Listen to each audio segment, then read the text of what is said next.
ఏలూరు జిల్లా బుట్టాయిగూడెం జంగారెడ్డిగూడెం ప్రధాన రహదారి అధ్వానంగా మారింది. అడుగడుగునా గుంతలు, రాళ్లు పైకి తేలి దారుణంగా తయారైంది.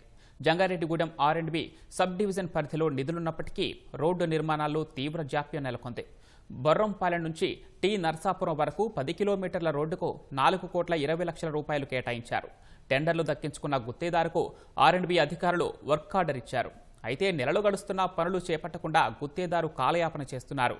దీంతో పాడైన రహదారులపైనే ప్రజలు ఇబ్బందులు పడుతున్నారు. జంగారెడ్డిగూడెం ఎంపీడీఓ కార్యాలయం నుంచి బైపాస్ వరకు కిలోమీటర్ రోడ్డుకు 80 లక్షలు కేటాయించినా గుత్తేదారు పనులు ప్రారంభించక రాకపోకలకు ఇబ్బందిగా మారింది. వీలైనంత త్వరగా పనులు పూర్తి చేసి కష్టాలు తీర్చాలని వాహనదారులు కోరుతున్నారు. ఇది మెయిన్ ప్రాబ్లం ఏంటంటే ఇది చాలా రోజుల నుంచి ఇలాగే ఉంది. దీన్ని తవ్వి ఏదో అంతంత మాత్రం టెంపరీగా అలా చేశారు కానీ వేయడానికి దానికి టోటల్ సొల్యూషన్ అనేది ఎవరు చెప్పట్లేదు. ఇక్కడ మెయిన్ ఏంటంటే పెద్ద ఎంప్లాయీస్ చాలా ఇబ్బంది అనేది పడుతున్నారు. ఇంకొకటి లేడీస్ తిరగడానికి అనేది చాలా ఇబ్బందిగా ఉంది. స్కూల్ బస్సులు, ఆటోలు మొత్తం అన్ని ఇటే తిరుగుతున్నాయండి. మెయిన్ రోడ్ ఇదే బుట్టాయిగూడెం టు జంగారెడ్డి.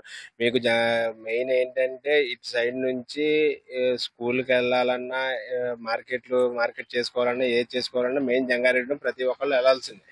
అది వెళ్ళకుండా అయితే అవుతుంది. ఇంక్లూడింగ్ రైతు వారి కూడా పొగాకు అమ్ముకోవాలంటే రోడ్డు బోర్డులు కూడా అన్ని మనకి జంగారెడ్డి కంపల్సరీ రావాల్సిందే.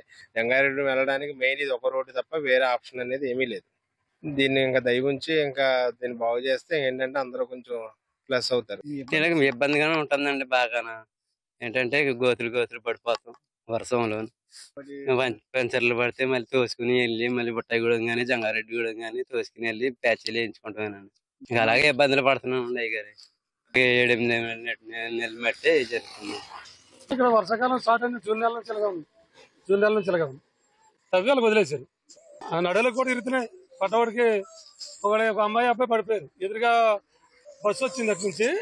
అటు నుంచి ఎదురుగా వెళ్ళిపోయి పడిపోయి వర్షంలో గోతుల్లో నీళ్ళున్న గొయ్యిలో పడిపోయారు.